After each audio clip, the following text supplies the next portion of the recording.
Hello, Fordham Ramley. Ed Kull, Director of Athletics here. Excited to give you a little update, give you a little situation of how things are going on the Roosevelt campus.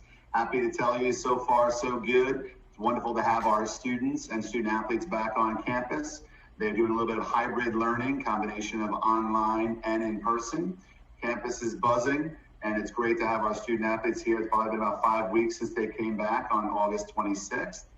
Our student athletes, I'm happy to also report, are all practicing. They're all actually working out.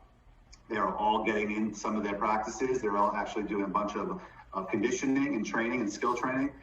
So each of our teams, each of our varsity teams are currently getting some good practices and workouts in, and a little bit of normalcy is upon us. We are taking numerous amounts of health and safety protocols and processes in effect to ensure the continued safety of our student athletes, our coaches, and our staff.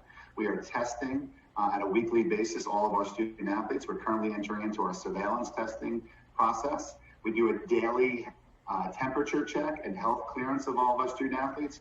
We've ensured they've all done their health physicals as we continue to monitor them, and we are part of the Vital Check mobile system that we report any daily symptoms. So I'm extremely confident and proud of our staff and student athletes as we make sure on a daily basis they are continuing to look out for each other and take their pledge and integrity of our campus very, very seriously. A little other news, we're happy to report that the NCAA has moved up the has moved back the NCAA start date for men's and women's basketball season 2 weeks to November 25th. We are in the process of altering our non-conference schedule, which also is probably in mind of health and safety and trying to minimize any travel as well as hotel stays for our basketball staff. But we are happy that the NCAA and our Atlantic 10 Conference have continued to make the commitments to have a basketball season. Our fall sports, whether it be A10 or our Patriot League football, continue to look at a spring season. So looking to move all of our fall sports, including water polo, into our spring season, and that is still on target. We do not have finalized dates for any of our our fall seasons that would move to the spring, but we are excited that is still the intentions of our conferences, and that is still our efforts to allow our fall sports athletes to actually compete in the spring.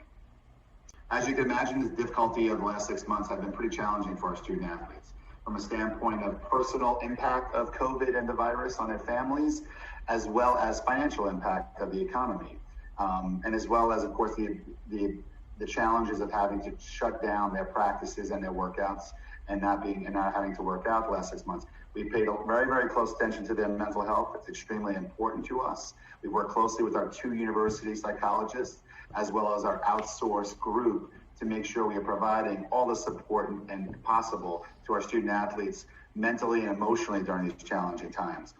That has been an important initiative for us. Same with the incredible challenges of race and discrimination in our nation, in our country, in our community. We've established a social injustice task force that has worked tirelessly the last 4 months. I'm happy to report this month we've begun a few of the action steps in terms of training for our department staff and administrators on discrimination on our campus, as well as in our nation and in our department, in efforts to impact change. Our student athletes have been so voiceful and have been incredible in terms of leadership, establishing their own Connect group, which is a safe space zone for all student athletes to speak to each other, communicate, express their feelings and thoughts in a safe manner that allows us as an athletic department to help and address and support these difficult and challenging times of discrimination, bias, and race in our country. And I'm really, very proud of our initiative to get behind voting and registration, the voting initiative and our commitment to registering and voting in the important and upcoming elections in our country. We are also very excited and committed to our initiatives in the Bronx community. Our student athletes have spoke very, very loudly, and it's been important to listen and learn from them. They've been an incredible impact on myself and our senior staff on impacting some of the plans on how we do a better job of being a part of our community in the Bronx as well as New York City. Jan Paul, and the head of our student development group, has put up a tremendous plan to continue to focus on service and giving back and the Jesuit mission and responsibility that our student athletes are so proud of. Our SAC group has done a great job of putting together and looking at programming to continue their presence and impact in the Bronx. And we continue to work closely with our development group. The Maroon Club group has come up with a nice strategy and efforts for all of our individual teams and programs as we look into this calendar year of fundraising. We're excited that these initiatives are allow further engagement of our coaches and our student athletes for each of our programs, as of course the importance of financial and revenue generation and fundraising continues to be a need for a lot of our teams. And we're excited for some of the new rollouts that are coming in terms of virtual connections, virtual outreach and solicitations, some individual and tangible mini projects and campaigns. And probably the best part of this pandemic and the silver lining of the pandemic was that the university and New York City deemed our construction workers essential workers during this period of time, where a few projects were able to be completed for the athletics during the summer.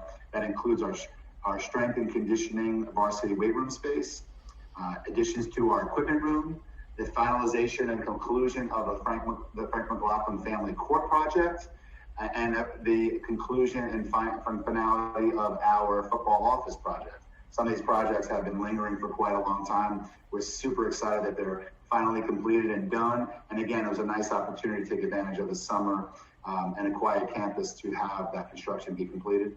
And of course, we're still extremely excited about our campus center renovation. That will include the lower bowl area to be athletic centric, from a fitness area to a new varsity strength and conditioning space to incremental and new space for our sports medicine group.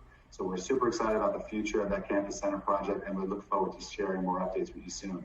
Thank you so much. I hope, again, you and your families are safe and healthy and staying positive during these challenging times. Look forward to speaking to you soon. Go Rams.